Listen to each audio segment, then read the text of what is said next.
Good morning बच्चों। Voice आ रही है क्या? गुड मॉर्निंग बच्चों। वॉइस आ रही है क्या?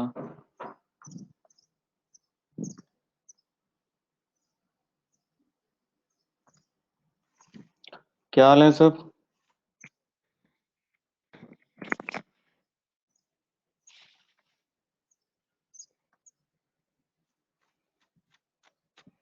अभी सब बच्चे नहीं आए, क्या बात है?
देखो बेटा, स्टार्ट करें पढ़ना। तो बेटा, कल हमने कॉन्शियसनेस की बात की थी, है ना? कॉन्शियसनेस की हमने बात की थी। वो समझ में आया किसी को? उसमें कोई दिक्कत? उसमें कोई डाउट? वहां पे कोई परेशानी?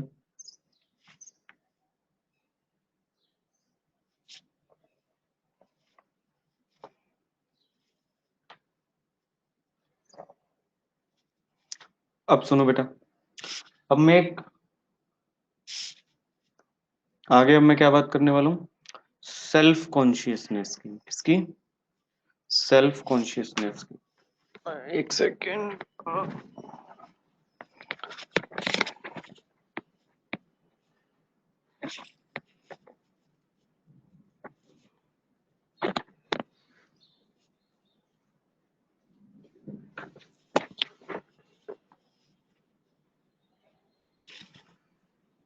हम्म।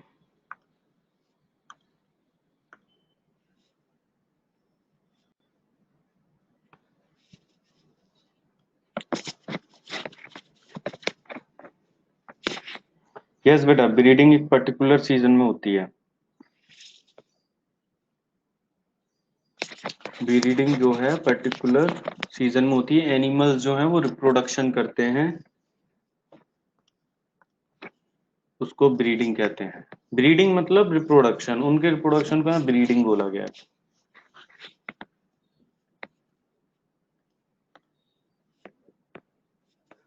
अब देखो, सब लोग आगे आगे बात करते हैं। क्या हो गया इसको? Self consciousness.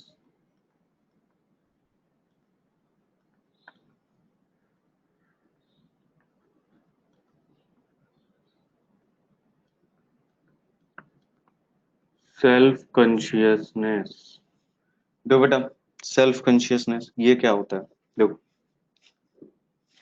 ह्यूमन जो होते हैं वो बहुत ही वेरी फास्ट क्या करते हैं? एक्सटर्नल स्टिमुलाई को रेस्पॉन्ड करते हैं कि नहीं करते हैं? जैसे कि आपने लायन देखा, आप तुरंत भागने लग जाओगे।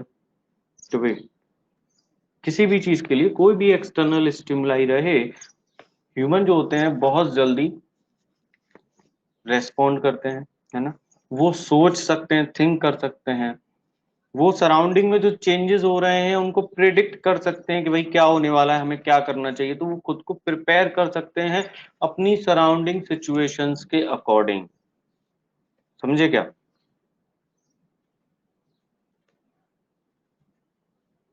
है। और ह्यूमन क्या कर सकते हैं, एक सर्टेन लिमिट तक अपनी सराउंडिंग सिचुएशन को चेंज भी कर सकते हैं। ठीक है, तो उसके हिसाब से ह्यूमन जो है सबसे ज्यादा कॉम्प्लेक्स एनिमल माना जाता है कि नहीं, क्योंकि ह्यूमन जो है उसके अंदर थिंकिंग एबिलिटी होती है ना। कॉम दुनिया का सबसे कॉम्प्लेक्स ब्रेन ह्यूमन के अंदर है कि नहीं। इसीलिए तो ह्यूमन जो है इस अर्थ पे क्या कर रहा है, सुपीरियर है, अपने घर बना रहा है, अपने शहर बना रहा है। कोई और एनिमल क्यों नहीं बना रहा है? हम भी तो एनिमल हैं, लेकिन हम वेल डेवलप्ड कॉम्प्लेक्स एनिमल हैं with a high developed brain. समझे क्या? समझे कि नहीं समझे? क्लियर है?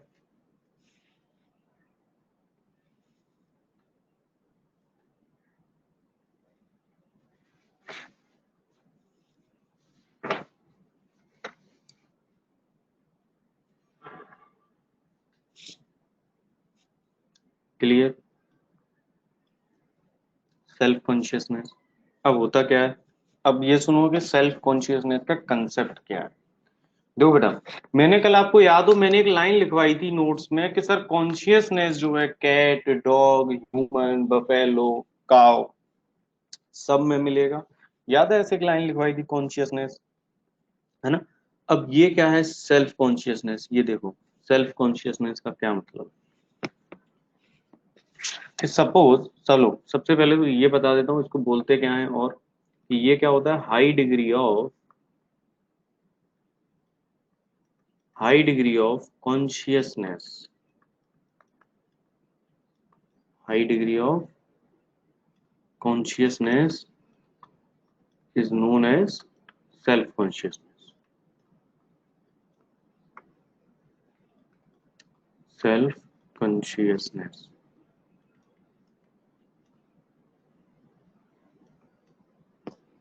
Yes, supreme level of skill of communication. ये सब होता है कि भाई, भाई आपकी मम्मी ने आपके पापा ने कुछ पूछा, अरे तुमने ये शैतानी की थी क्या, तुम क्या करेंगे?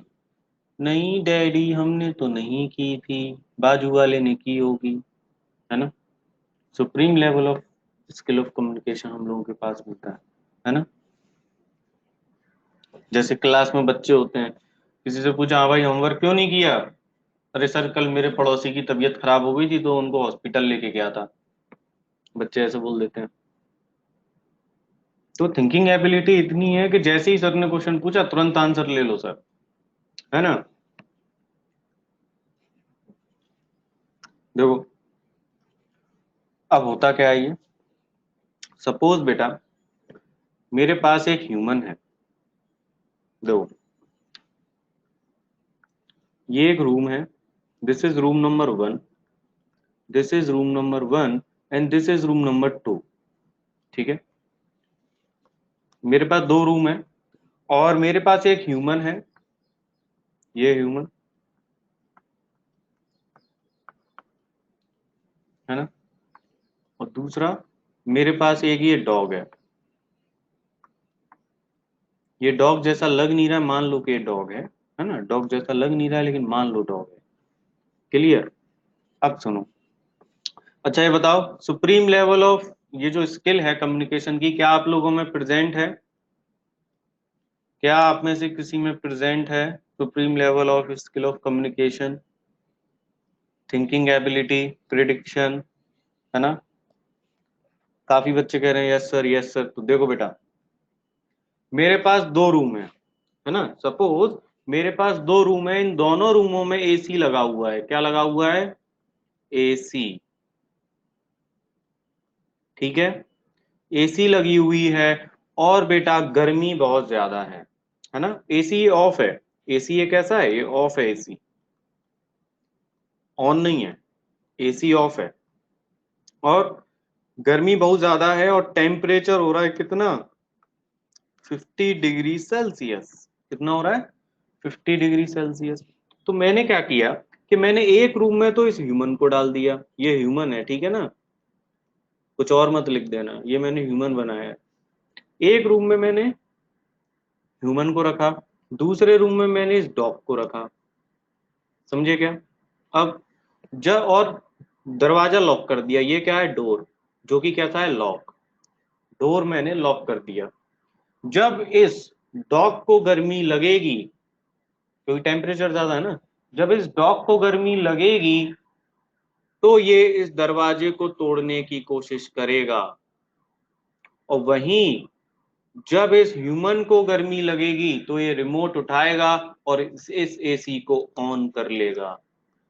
समझे क्या? इसने दरवाजा तोड़ने की कोशिश नहीं की ह्यूमन ने। समझे क्या? That is known as self consciousness, जो केवल और केवल ह्यूमन में पाई जाती है। समझे क्या?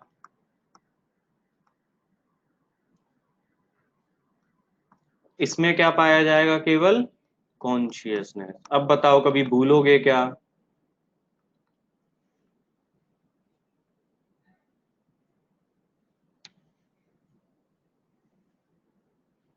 तो यहाँ पे क्या लिख सकते हो कि सर सेल्फ कॉन्शियसनेस जो है present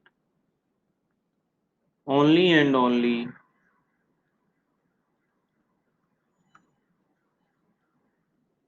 in human beings.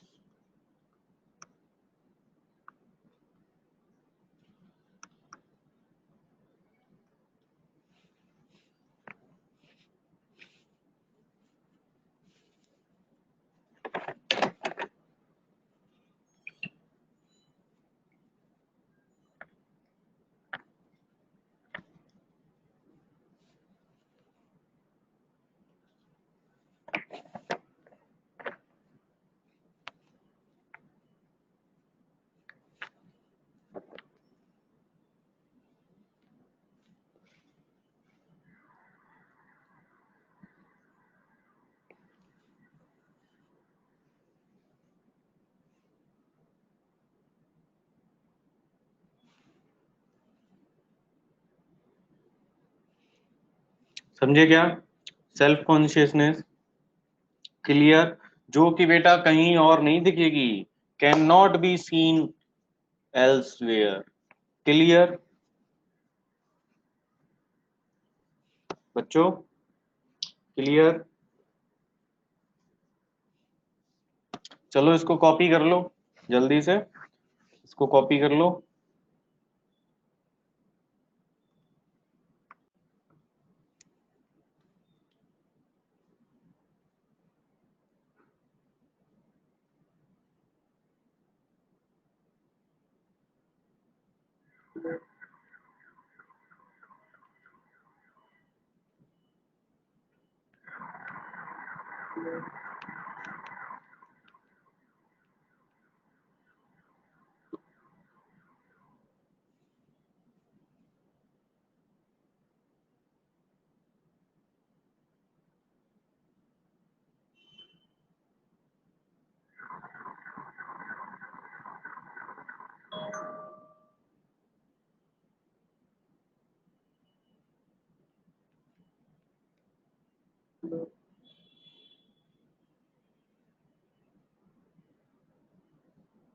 Yes बेटा, रूम का डायग्राम निकालना है, जो मैंने बनाया एज इट इज निकालना है, नहीं तो भूल जाओगे ना फिर बाद में कि सर ने क्या कंसेप्ट बताया था।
डन बेटा एवरीवन।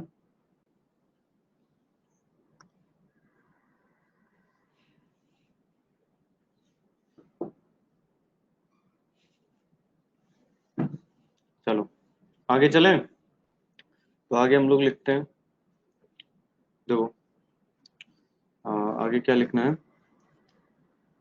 देखो बेटा, कल एक कोमा पेशेंट का कोई बच्चा पूछ रहा था ना, कोमा पेशेंट का। देखो बेटा, अगर कोई कोमा पेशेंट है, उसका ब्रेन डेड है ना, वो पेशेंट मशीन्स के ऊपर सपोर्टेड है ना, मशीन्स के ऊपर वो सपोर्टेड है। उसका हार्ट मान लो भाई रिप्लेस हो गया है, उसके लंग्स रिप्लेस हो गए हैं, लेकिन उसकी बॉडी में कॉन्शियसनेस प्रेजेंट है, वो एक लिविंग है। बच्चे पूछते हैं सर कोमा पेशेंट एक लिविंग है या नॉन लिविंग है ना, उनका ये क्वेश्चन रहता है हमेशा। तो वो एक लिविंग है, उसकी बॉडी में कॉन्शियसनेस प्रेजेंट है।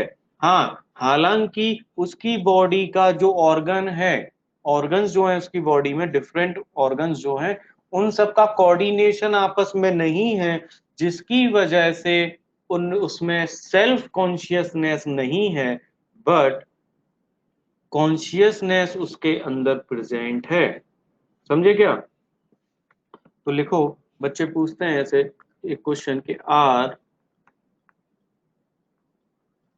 Coma patient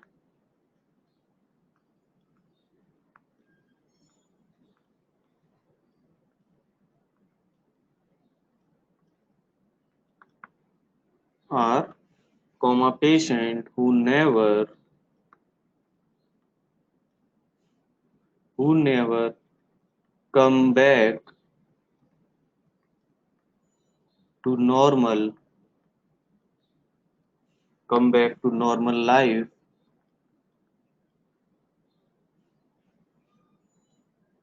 living or non living,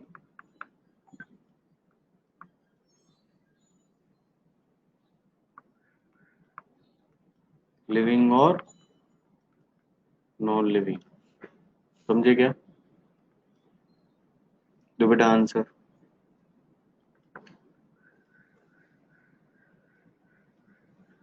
तो कॉमा पेशेंट जो है, जो कभी बैक टू नॉर्मल लाइफ नहीं आएगा, सर ये बताइए कि वो लिविंग या non living.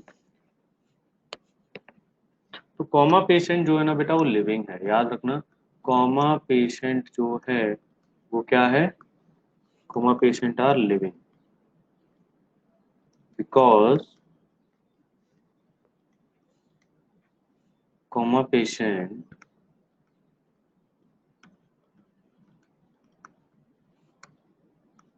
Body respond to medicine. समझे क्या?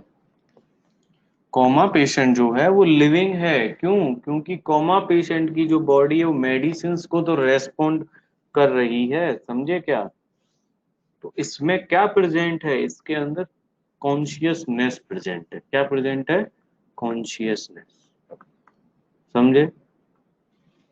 और वो एक लिविंग है। Is it clear?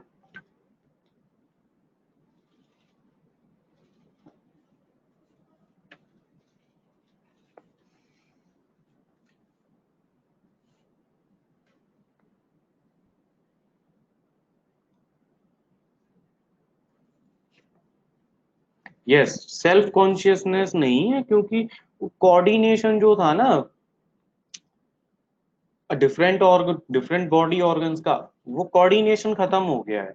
भाई अगर कोऑर्डिनेशन होता डिफरेंट बॉडी ऑर्गन्स का जो उसकी बॉडी में है, तो फिर तो वो पूरा का पूरा लिविंग हो जाता ना, फिर तो कोई दिक्कत ही नहीं रहती, क्योंकि इसका ब्रेन डेड है भाई। समझ रहे हो कि नहीं?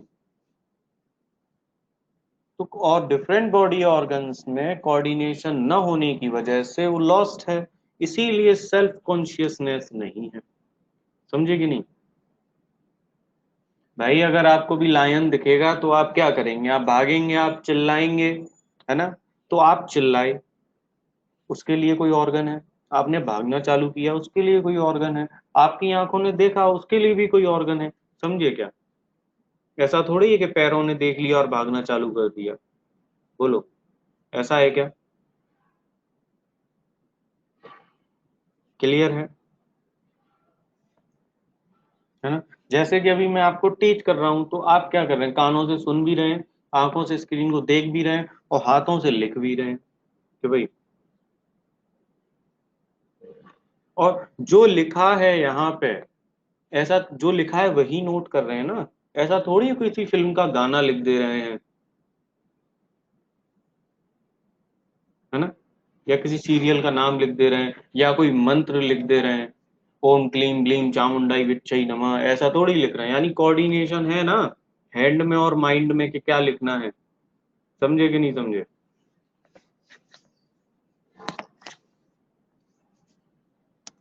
क्लियर।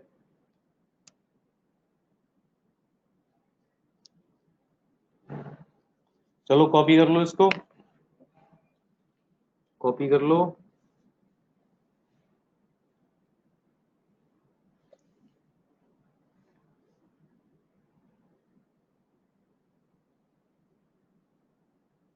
ठीक है, तो यानी कि हम यहाँ पर अब ऐसे लिख सकते हैं sir, means all the living organisms, all the living phenomena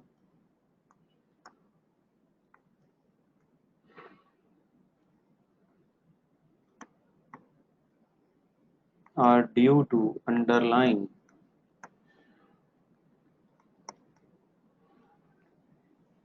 interaction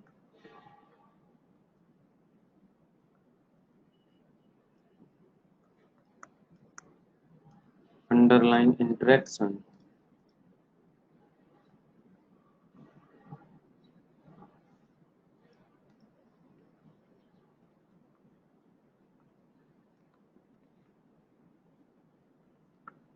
between different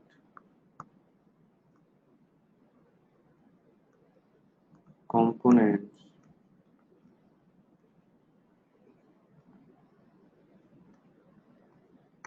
of an individual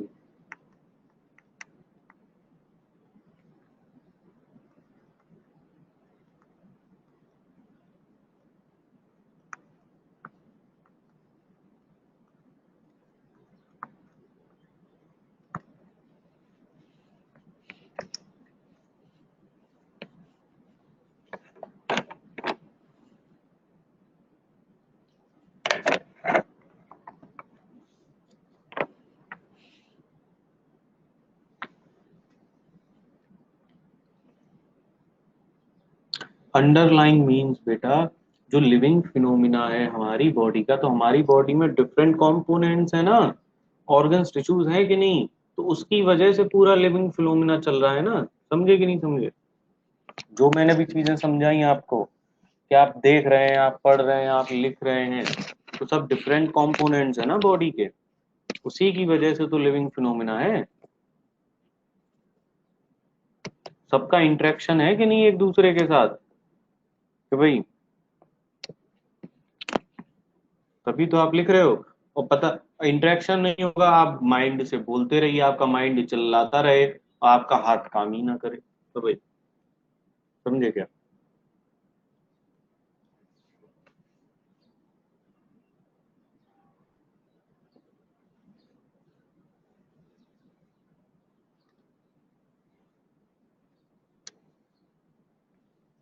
क्या कह रहे बेटा सर, इंटरेक्शन के बाद दूसरा वर्ड कौन सा, interaction between, between, interaction between different components of an individual। बेटा लास्ट स्लाइड मैंने लगा दिया। आज कोई नया बच्चा आया क्या क्लास में, आज कोई नया बच्चा आया क्या क्लास में।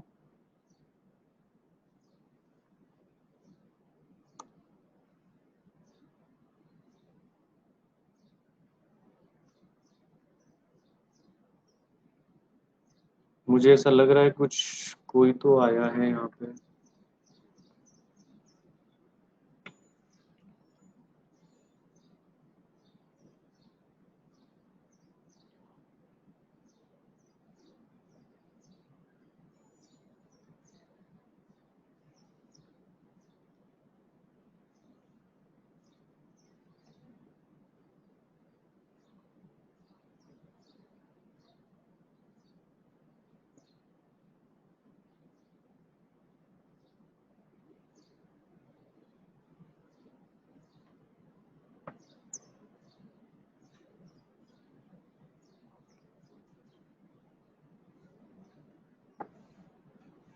मंडे बेटा, मंडे मेरा लेक्चर क्यों होगा? मेरा तो थर्सडे फ्राइडे सैटरडे है, मंडे को नहीं होगा मेरा लेक्चर।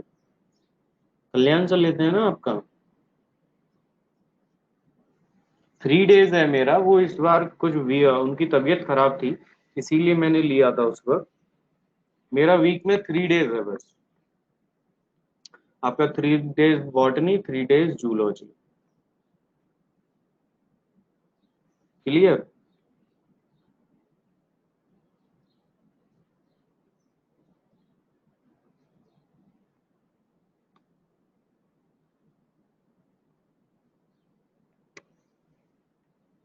आगे देखो बेटा।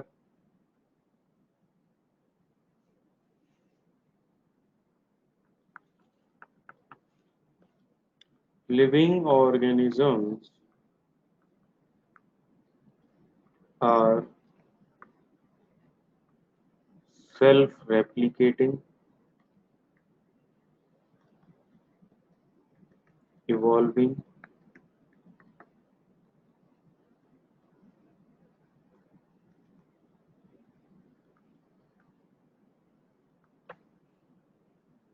self regulating,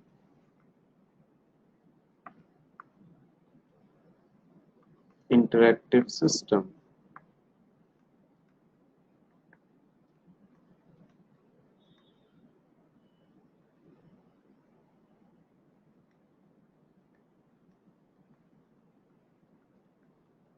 capable of responding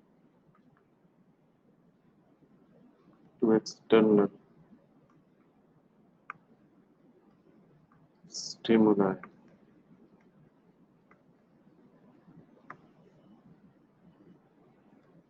देखो बेटा, लिविंग ऑर्गेनिजम्स जो होते हैं वो सेल्फ रेप्लिकेटिंग होते हैं, इवॉल्विंग होते हैं, सेल्फ रेगुलेटिंग होते हैं, उनके पास पूरा इंटरेक्टिव सिस्टम होता है, जिसकी वजह से वो क्या करते हैं, एक्सटर्नल स्टिमुलाई को रेस्पॉन्ड करते हैं। क्लियर? नोट करो इसको। फिर हम आगे देखते हैं, एक कैरेक्टरिस्टिक और मैं आपको बताऊंगा जो कि बहुत इंपॉर्टेंट है, इस कॉन्शियसनेस के अंदर ही आता है। नोट करो।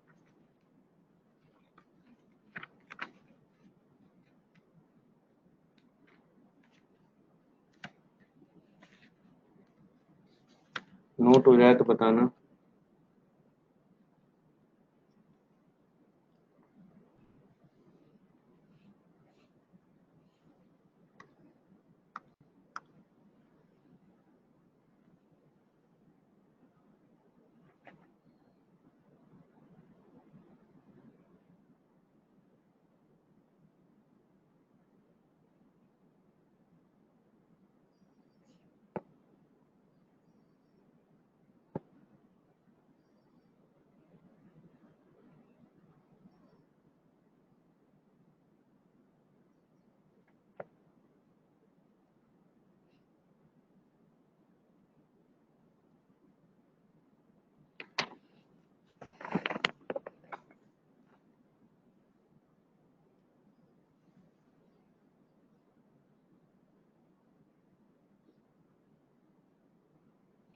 देखो बेटा, हो गया। नेक्स्ट मैं बात करता हूँ होम्योस्टेसिस की। इसी के अंदर है, कॉन्शियसनेस के अंदर ही है होम्योस्टेसिस। आपने आई थिंक पहले कभी सुना होगा होम्योस्टेसिस, नहीं सुना तो आज सुन लो। बेटा देखो, होमियो होमियो मतलब होता है सेम, और बेटा स्टेसिस मतलब होता है स्टेज। समझे क्या? होमियो मतलब सेम और स्टेसिस मतलब स्टेज, यानी सेम स्टेज। और ह्यूमन की एक बहुत ही इंपॉर्टेंट कैरेक्टर है, यानी जो लिविंग होते हैं उनका एक इंपॉर्टेंट कैरेक्टर है ये होम्योस्टेसिस। ठीक है, लिविंग ऑर्गेनिजम्स शो करते हैं। तो इसका मतलब क्या होता है कि sir all living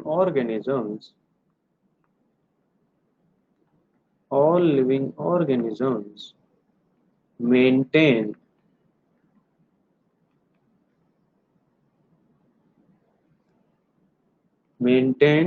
relatively constant internal condition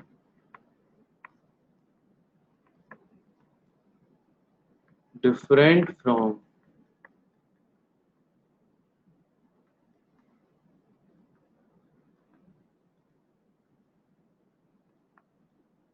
their environment.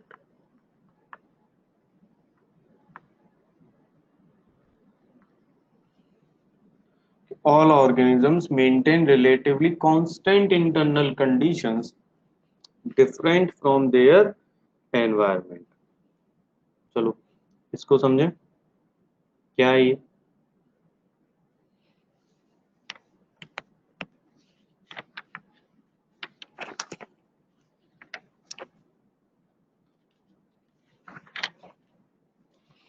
Homeostasis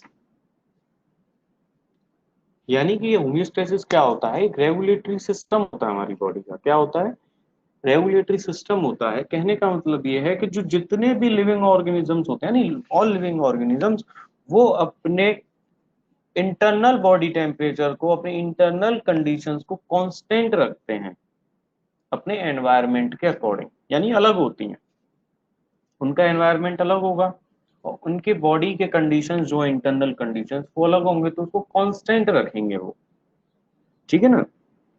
तो ये क्या है? रेगुलेटरी मैकेनिज्म है, सेल्फ रेगुलेटरी मैकेनिज्म है कि नहीं? तो भाई जब हमारी बॉडी क्या करेगी? इंटरनली फंक्शन करेगी, कोऑर्डिनेट करेगी, इंटरनल फंक्शन जो है उनके लिए कोऑर्डिनेट करेगी। तो कोऑर्डिनेट करेगी तो उसको रिक्वायरमेंट होगी किसकी? एनर्जी की, न्यूट्रिएंट्स की, सब्सटेंसेस की, जैसे हार्मोन्स वगैरह होते हैं, ट्रांसपोर्टिंग सब्सटेंसेस की जरूरत होगी थ्रू आउट द बॉडी। होगी कि नहीं होगी? समझे क्या? नहीं समझे? देखो अभी समझोगे। एक बात बताओ, कल मैंने एक कंसेप्ट सिखाया था कि बच्चा घर से निकला स्कूल जाने के लिए, स्वेट रिलीज हुआ। याद है क्या वो कंसेप्ट? याद है क्या कि सर एक बच्चा था ऐसे, ये इसके काले लंबे घने बाल, ये घर से कहाँ जाने के लिए निकला? स्कूल जाने के लिए निकला, है ना? और बीच में टेम्परेचर कितना था? बहुत ज्यादा था। मान लो 45 डिग्री सेल्सियस था और 2 किलोमीटर पैदल चल के जाना था, है ना? ये बच्चा स्कूल गया। स्कूल गया कि नहीं गया? इसकी बॉडी ने क्या किया? स्कूल जाते ही रास्ते भर इसने क्या किया? जो टेम्परेचर इतना था तो स्वेट किया इसकी बॉडी ने। क्या किया था? स्वेट किया। ये स्कूल चला गया, वहां पे एसी लगा था, फिर से नॉर्मल हो गया। ये फिर से अपने घर वापस गया होगा, गया होगा कि नहीं? है ना? गर्मी तो फिर भी बहुत तेज हो रही थी, हो रही थी ना, गर्मी तो तेज हो रही थी। तो मुझे एक बात बताओ कि जब इसने घर की बेल नॉक की, बेल बजाया और मम्मी ने दरवाजा खोला, तो मम्मी ने पहचानने से इस बच्चे को मना कर दिया था क्या कि बेटा इसके काले लंबे घने बाल वाइट हो गए थे क्या? इसके जो कान है ऐसे बड़े बड़े हो गए थे क्या? ऐसा कुछ चेंज हुआ था क्या इसकी बॉडी में? बाहर जो इतना ज्यादा टेम्परेचर था, क्या उसकी वजह से इसकी बॉडी में कुछ ऐसा हुआ कि इसने खुद को आईने में देखा तो पहचान ही नहीं पा रहा था कि ये मैं कौन हूं? बताओ कुछ ऐसा हुआ क्या? या मम्मी ने, घर वालों ने पहचानने से मना कर दिया कि अरे तुम कौन हो, हम तो नहीं पहचानते तुमको? ऐसा कुछ हुआ क्या? बताओ। ऐसा नहीं हुआ ना। यानी कि सर ये जो बच्चा जैसा गया था स्कूल से वैसा ही वापस आ गया, है ना? इसको ऐसा कोई परेशानी सर नहीं हुआ। समझे क्या? तो इसी को क्या कहते हैं कि बाहर टेम्परेचर ज्यादा था तो बॉडी ने क्या किया? स्वेट रिलीज कर लिया सर। यानी कि इसने अपने इंटरनल पैरामीटर को, इंटरनल कंडीशन को कांस्टेंट रेंज में रखा कि नहीं रखा? सेम रखा कि नहीं रखा? भाई बॉडी का टेम्परेचर अंदर कितना है? 37 डिग्री सेल्सियस है, मैं ऐसा मान लेता हूँ।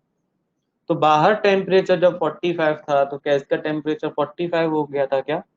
बोलो।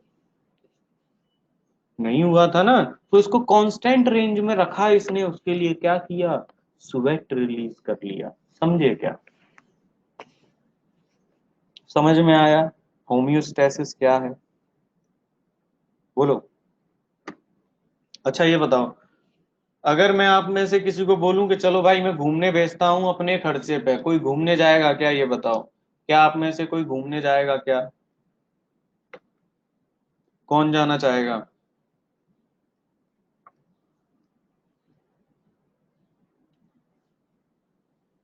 सार्थक कह रहा है सर मैं जाऊंगा। ऋषिकेश कह रहा है सर मैं भी जाऊंगा। और हर्षिता कह रही सर मैं भी जाऊंगी। ठीक है भाई, सबको ही भेज देते हैं। एक घोड़ा गाड़ी कर लेते हैं और सबको भेज देते हैं, है ना? तो मान लो बेटा ये एक बच्चा है जिसको मैंने घूमने भेजा। ठीक है। तो आपकी पहली डिमांड ये थी कि सर हम जाएंगे डेजर्ट में घूमने। कहाँ जाएंगे? राजस्थान डेजर्ट में घूमने सर। तो डेजर्ट में टेम्परेचर 50 डिग्री सेल्सियस था। क्या करोगे भाई? डेजर्ट में जाओगे, टेम्परेचर इतना है, तो बॉडी क्या करेगी? स्वेट करेगी। करेगी कि नहीं करेगी? है ना? वहीं सेकंड टाइम मैंने आपको कहाँ भेज दिया? अंटार्कटिका भेज दिया, ऐसा मान लो, बहुत ठंडे इलाके में। आप बोले अरे सर आपने बहुत गर्मी में भेज दिया था, हालत खराब हो गई, अब हम किसी ठंडे इलाके में जाएंगे, ठंडे एरिया में, कूल्ड एरिया में। तो मैंने लिया अंटार्कटिका भेज दिया तुमको। और कितना था टेम्परेचर वहां पे? -50 डिग्री सेल्सियस। तो बॉडी जाके वहां आपकी क्या करेगी? शिवरिंग करेगी कि नहीं? शिवरिंग करेगी क्या? बोलो। है ना? कब कपाओगे ना, ही, है ना? करोगे कि नहीं करोगे ऐसे? लेकिन क्या आपकी बॉडी में कुछ ऐसा चेंज देखने को मिलेगा क्या? क्या आपके काले लंबे घने बाल सफेद हो गए, ये कान बड़े बड़े हो गए, जो हाथ थे बहुत छोटे हो गए, है ना? और पूरे शरीर पे ऐसे भालू जैसे बाल आ गए, तो भाई ऐसा कुछ होगा क्या? ये बताओ। नहीं होगा ना। मतलब क्या है कहने का? कि सर हम चाहे डेजर्ट चले जाएं या अंटार्कटिका चले जाएं, हमारा इंटरनल पैरामीटर सेम रहेगा, वो चेंज नहीं होगा। Is it clear?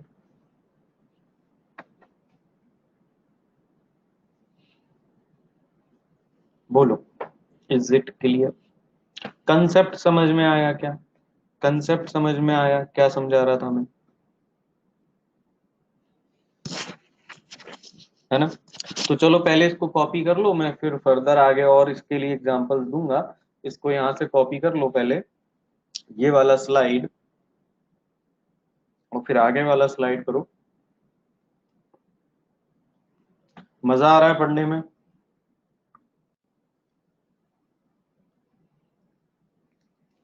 कोई बैठ के घर पे शक्तिमान तो नहीं देख रहा है, या डोरेमोन देख रहा है, या टॉम एंड जेरी करके भी एक कार्टून आता है? चलो सर टॉम एंड जेरी देखते हैं आज लाइव क्लास में।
बेटा वॉइस आ रही है? हेलो बेटा, वॉइस आ रही है? Hello hello hello children, voice आ रही है क्या?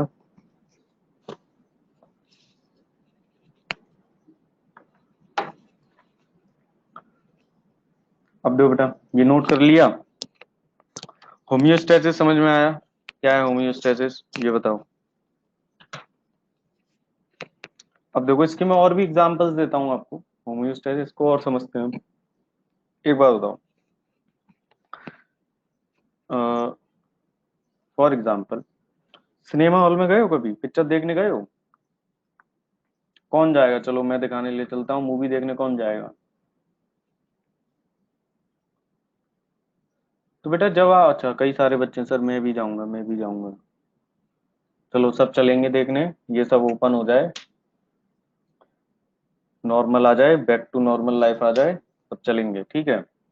देखो बेटा, वेन यू एंटर, जब आप एक एंटर करेंगे ना एक डार्क सिनेमा के अंदर, डार्क, अंधेरा रहता है कि नहीं? जब हॉल में जाते हैं सिनेमा हॉल में, तो डार्क रहता है कि नहीं रहता है? रहता है ना? नहीं रहता तो चलो मैं दिखाने ले चलूंगा, है ना? पूरा अंधेरा अंधेरा रहता है जैसे ही गेट खोलते हैं उसका। तो बेटा जब जैसे ही उसका गेट खोलते हैं ना, तो हमें कुछ भी दिखाई नहीं देता है। समझे क्या? कुछ भी दिखाई वहां नहीं देता है उस वक्त, कुछ भी नहीं दिखाई देगा, है ना? और हम आगे चलते रहते हैं, कुछ भी दिखाई नहीं देगा, और हम ऐसे ही आगे चलते रहेंगे उसमें कुछ सेकंड के लिए। Cinema hall from bright light, क्योंकि बाहर कैसा होता है, बाहर तो मस्त उजाला होता है ना, एकदम ब्राइट लाइट होती है, और जैसे ही अंदर जाते हैं तो हमें कुछ भी दिखाई नहीं देता है। You can see almost nothing, है ना? स्टार्टिंग में कुछ भी नहीं दिखेगा, एट फर्स्ट, यही होता है। क्लियर? Nothing at first. अब within few seconds, within few seconds क्या होगा बताओ? आपको दिखने लगेगा, you are able to see, कि भाई आपको दिखना लगेगा कि नहीं, है ना? एबल टू एडजस्ट, एडजस्ट लिखते हैं सही से, एडजस्ट योर साइट, यानी कि हमें दिखने लगेगा, बिल्कुल, है ना? टू द डिम लाइट, एकदम डिम लाइट में भी हमें दिखने लगेगा, है ना? और हम लोग फिर मूव करने लगेंगे आगे। बोलो ऐसा होता है कि नहीं होता है? या घर में भी आपने देखा होगा कि कभी कभी रात को अचानक से लाइट चली गई, हम लोग खाना खा रहे थे, तो कुछ दिखाई नहीं देता कुछ सेकंड्स के लिए, लेकिन फिर थोड़ी देर बाद अपना ये हाथ भी दिखाई देने लगता है। होता है कि नहीं होता है ऐसा? जो डार्क सिनेमा हॉल है, तो हम ब्राइट लाइट से उसके अंदर जाते हैं तो हमें कुछ दिखाई नहीं देता, लेकिन कुछ थोड़ी देर बाद हमें अच्छे से दिखाई देने लगता है, मूव करने लगते हैं। तो ये होम्योस्टेसिस है कि नहीं? हमने एडजस्ट कर लिया ना वहां पे, क्यों भाई? एडजस्ट कर लिया हमने।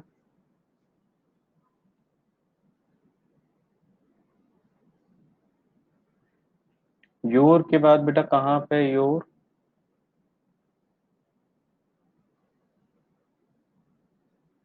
सर योर के बाद क्या लिखा है? Your site, SIGST, your site, second line.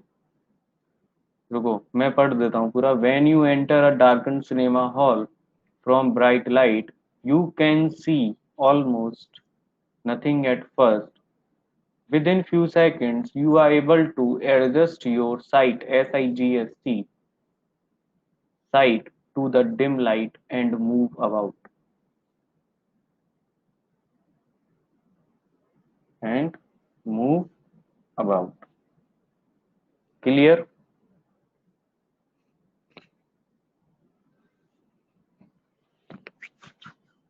लिखा क्या?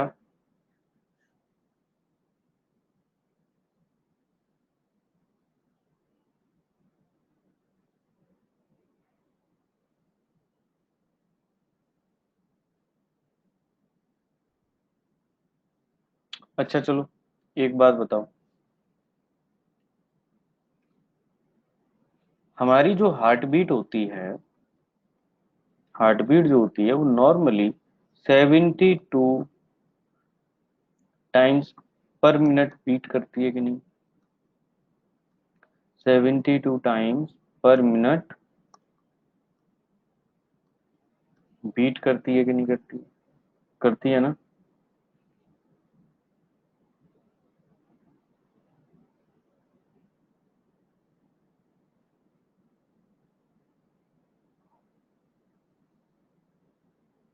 है ना? जब आप रनिंग करते हैं, क्या करते हैं?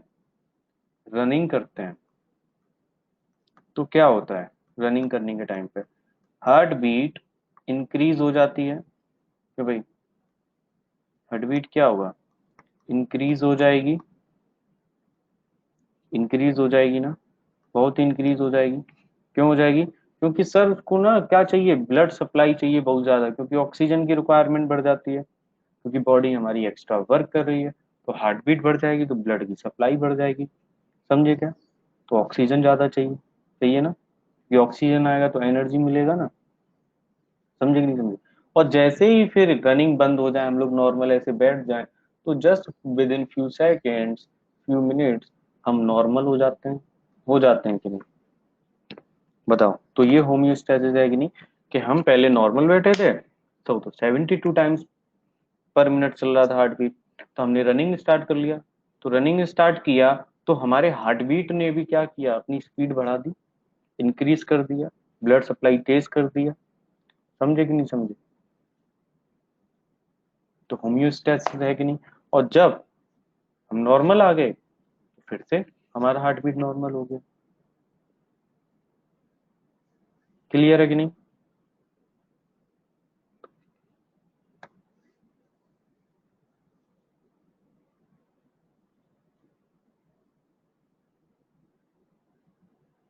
और देखो, और क्या होता है?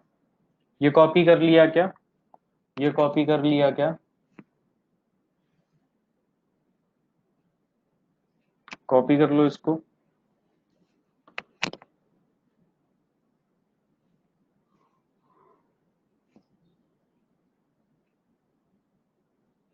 और देखो बेटा आगे, आप में से हो सकता होगा कि कोई बच्चा एक्सरसाइज करता होगा, जिम जाता होगा, है ना? या कभी खेलने कूदने गए होंगे, एक्सरसाइज वगैरह ऐसे कभी कुछ किया होगा।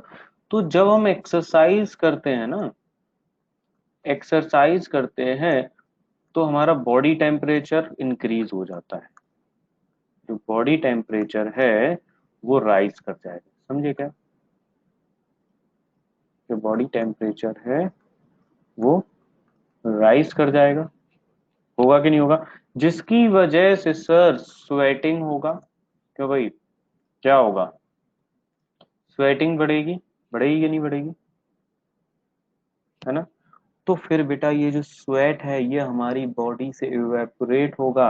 ये स्वेट इवेपोरेट होगा। क्या होगा? ये स्वेट इवेपोरेट, स्वेट इवेपोरेट होगा। और बॉडी क्या हो जाएगी? कूल हो जाएगी। है ना? जिसकी वजह से बॉडी टेम्परेचर, बॉडी टेम्परेचर क्या होगा? डाउन आ जाएगा। समझे क्या? कंसेप्ट समझ में आया कि क्या होता है? जब हम एक्सरसाइज करते हैं तो बॉडी टेम्परेचर बढ़ेगा, तो स्वेट बढ़ेगा, तो वो स्वेट इवेपोरेट होगा, जिसकी वजह से हमारी बॉडी कूल होगी। है ना? तो बॉडी टेम्परेचर हमारा लोअर डाउन हो जाएगा। समझे क्या मैकेनिज्म? तो होम्योस्टेसिस है कि नहीं? बताओ।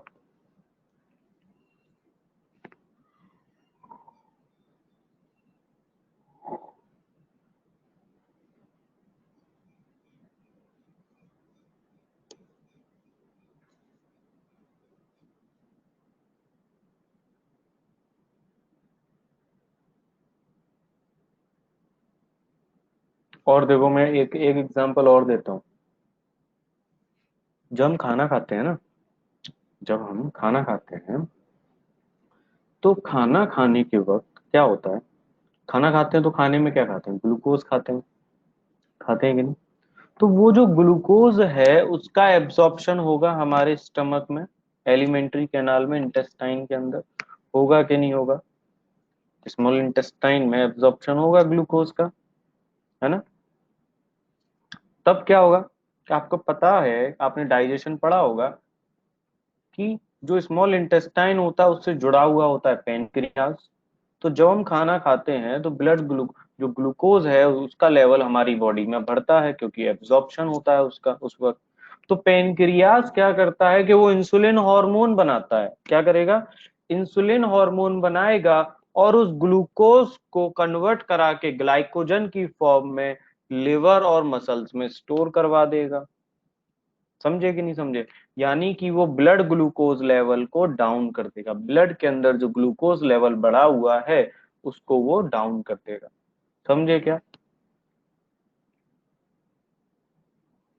इसीलिए जो डायबिटीज पीपल होते हैं ना, उनको जब बीमारी हो जाती है तो मीठा वगैरह एकदम नहीं खाते हैं, क्योंकि उनकी बॉडी में इंसुलिन बनता नहीं है। तो मीठा खाएंगे तो वो एब्जॉर्प्शन होगा ग्लूकोज का, जो कि ब्लड में ही रहेगा, तो ब्लड के अंदर ग्लूकोज का लेवल बढ़ा हुआ रहेगा। समझे कि नहीं समझे? इसीलिए वो लोग परहेज करते हैं ना कि मीठा नहीं खाना है, मीठा नहीं खाना है। समझे कि नहीं समझे? हेलो? क्लियर है?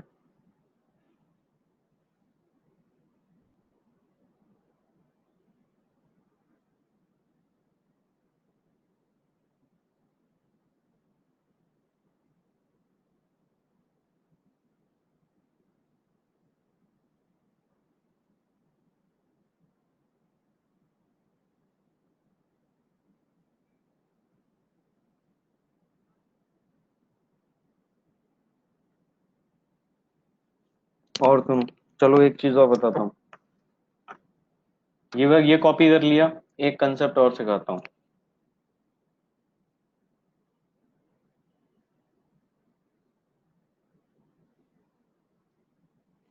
भाग गया क्या क्लास में से? हेलो बच्चों?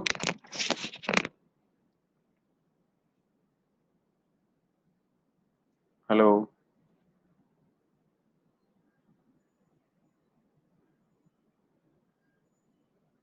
तो बेटा, बेटा एक बात बताओ।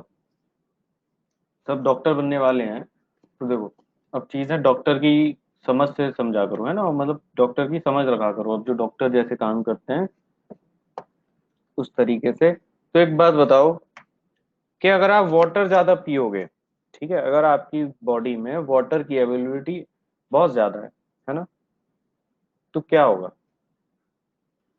मान लो फॉर एग्जांपल मैंने यहाँ पे इस तरीके से किडनी बना लिया बच्चों, बना लिया। This one is your kidney. तो आपकी बॉडी में जो वाटर है उसकी अवेलेबिलिटी बहुत ज्यादा, बहुत पानी पी रहे हैं, है ना। तो एक बात बताओ, बॉडी से यूरिन पास होगा कि नहीं होगा? किडनी करवाती है ना यूरिन पास, करवाती है कि नहीं? तो यूरिन जो पास होगा वो कैसा पास होगा? खूब सारा पास होगा, है ना। तो डाइल्यूट कंडीशन में खूब सारा वाटर बॉडी से निकलेगा, यानी यूरिन जो पास होगा डाइल्यूट कंडीशन में पास होगा, है ना। कैसा पास होगा? डाइल्यूट। डाइल्यूट यूरिन पास होगा। डाइल्यूट कहने का क्या मतलब है कि इसमें ब्लड, जो वाटर कंटेंट है वो बहुत ज्यादा है। समझे क्या? जो वाटर कंटेंट है वो ज्यादा है, डाइल्यूट का मतलब। क्लियर? लेकिन वहीं अब समझो केस नंबर 2। आपको मैंने घूमने भेज दिया कहाँ? डेजर्ट में। कहाँ भेज दिया था? डेजर्ट में। कहाँ चले गए थे आप? डेजर्ट में घूमने। तो बेटा डेजर्ट में पानी मिलता है क्या? ये बताओ, क्या डेजर्ट में पानी मिलता है क्या? नहीं मिलता। तो मतलब पानी आप कम पिएंगे। तो वाटर की जो अवेलेबिलिटी अब बॉडी में होगी वो कैसी होगी? कम होगी, क्योंकि सर डेजर्ट में तो पानी मिलेगा नहीं, तो हम बार बार पिएंगे नहीं। सर बार बार पिएंगे नहीं तो हमारी बॉडी में पानी ही नहीं होगा सर, है ना। कम होगा। होगा कि नहीं होगा? तो इस कंडीशन में जब बॉडी से यूरिन पास होगा तब क्या होगा ये बताओ। बोलो। तो बेटा क्या होता है, हमारी बॉडी में ना एक पिट्यूटरी ग्लैंड होता है। क्या होता है? Pituitary gland. सुना है कि नहीं सुना है ये बताओ। Pituitary gland, you have heard about pituitary gland? Pituitary gland जो होता है वो एक हार्मोन बनाता है एडीएच। कौन सा? ADH, anti diuretic hormone. क्या है ये? Anti diuretic hormone. ठीक है ना? तो होता क्या है कि जब हमारी बॉडी में वाटर की अवेलेबिलिटी बहुत कम होती है, क्या होगी? बॉडी में वाटर की अवेलेबिलिटी बहुत कम होगी, तो ये जो पिट्यूटरी ग्लैंड है ये सिक्रीट करेगा इस हार्मोन को, एडीएच को। यानी कि अब इसका यहाँ पे एडीएच का लेवल बहुत बढ़ जाएगा। क्या कर हो जाएगा? बहुत बढ़ जाएगा। तो ये एडीएच क्या करेगा? ये एडीएच इस वाटर को किडनी में से उठा उठा के ब्लड में फेंकेगा। समझ रहे हो क्या? वाटर को उठा उठा के ब्लड में फेंकेगा ताकि बॉडी के अंदर वाटर की कमी ना हो, और जो यूरिन पास होगा वो हाईली कंसंट्रेटेड पास होगा, यानी वाटर इसमें बहुत ही कम होगा। समझे क्या? कंसंट्रेटेड यूरिन पास होगा। समझे क्या? और हम बार बार टॉयलेट भी नहीं जाएंगे। समझे कि नहीं समझे? तो बॉडी के अंदर वाटर की कमी होने की वजह से उस वक्त हमारी बॉडी में हार्मोन रिलीज होता है एडीएच, जो क्या करता है? वाटर को उठा उठा के ब्लड में फेंकता है, और यूरिन जो होगा फिर वो हाईली कंसंट्रेटेड पास होगा। समझे कि नहीं समझे? तो ये कौन करवाता है? होम्योस्टेसिस करवाता है बच्चों। Is it clear? कंसेप्ट समझ में आया क्या? समझ में आया क्या कंसेप्ट?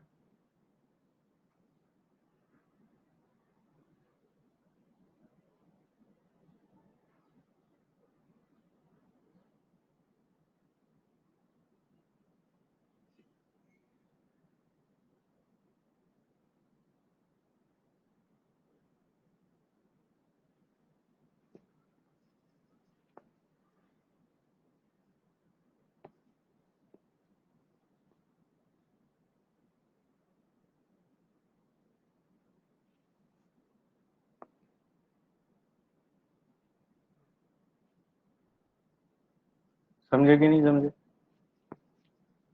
कोई दिक्कत किसी को? होम्योस्टैसिस में कहीं किसी को कोई दिक्कत? समझ में आया कंसेप्ट? ये सब हमारी बॉडी में ही हो रहा है। इस दीवार के अंदर की मैंने कोई बात नहीं की है, इस पंखे की मैंने कोई बात नहीं की है। ये सारे के सारे एग्जाम्पल हमने अपने लिए हैं, केवल अपने लिविंग के। समझे कि नहीं समझे? क्लियर?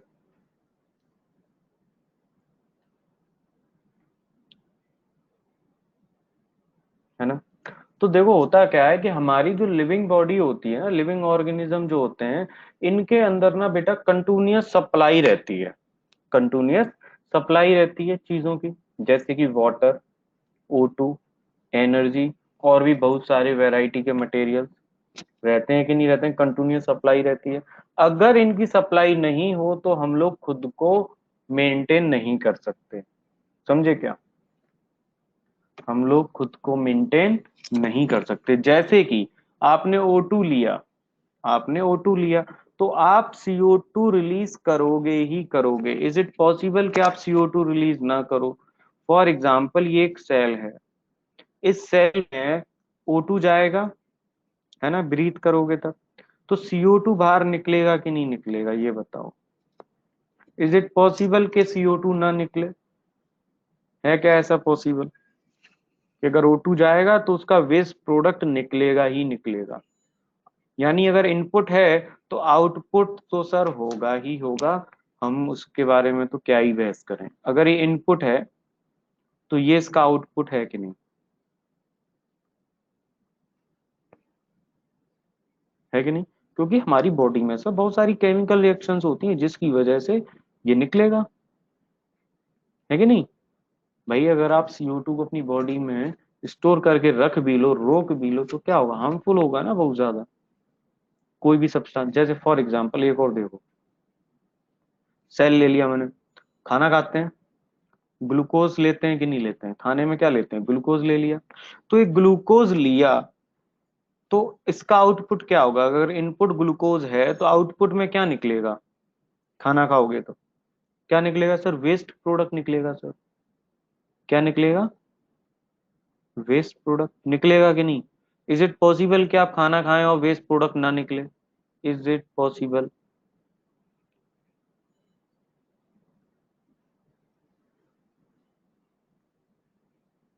बोलो। तो इसको क्या कहते हैं? वेस्ट प्रोडक्ट क्या हो? नाइट्रोजीनस वेस्ट है जो बॉडी से निकलता है, क्यों भाई? और अगर ये नाइट्रोजीनस वेस्ट हमारी बॉडी से नहीं निकला, ये वेस्ट प्रोडक्ट, तो क्या होगा? हम लोगों की डेथ हो जाएगी कि नहीं? धीरे धीरे एक्युमुलेट कर जाएगा, हमारी डेथ हो जाएगी। हम्म।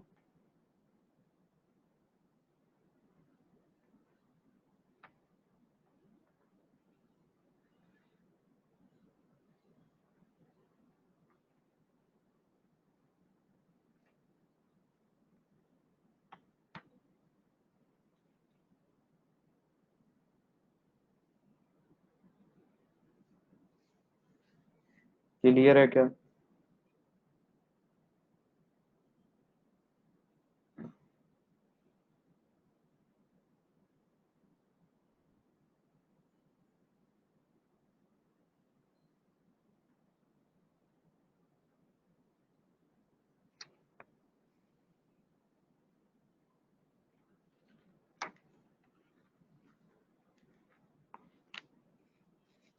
ठीक है, इसको नोट करो बेटा, इसको नोट कर लो आप लोग, इसको नोट कर लो। तो यानी कि ये हमारी बॉडी का कैसा हो गया कि स्टडी स्टेट हो गया कि नहीं? कि जिस रेट से इनपुट का, मैटर का इनपुट होगा, जिस रेट से इनपुट जाएगा यानी मैटर जाएगा, उसी रेट से, उसी इक्वल अमाउंट से क्या जाएगा? आउटपुट जाएगा कि नहीं? मैटर भी उसी रेट से आउटपुट में निकलेगा। बोलो। तो स्टडी स्टेट है कि नहीं? कि सर जितना भी मैटर का इनपुट होगा, जिस रेट से भी होगा, उसका बिल्कुल इक्वल अमाउंट होगा क्या सर? आउटपुट का भी। समझे कि नहीं समझे? क्लियर बेटा?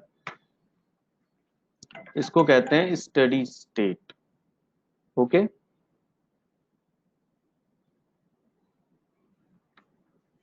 चलो फिर हम नेक्स्ट क्लास में बात करेंगे, यहां तक इसको कॉपी कर लो। कॉपी हो गया? कॉपी हो गया क्या everyone? Noted? Okay. So we will continue in our next class. Thank you very much.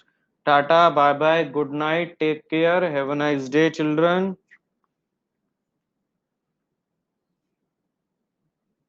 Sweet dreams.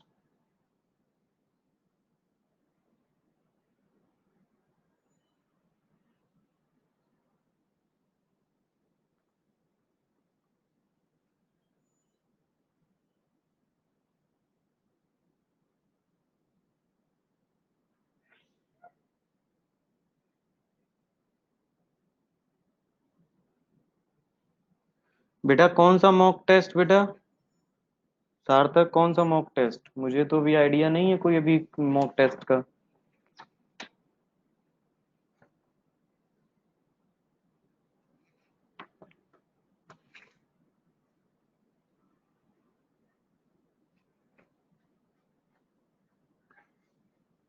मैं पता कर लूंगा कौन सा है, क्या है, कब डेट है एग्जाम डिपार्टमेंट में। चलो बेटा, now you can leave, thank you very much, have a nice day.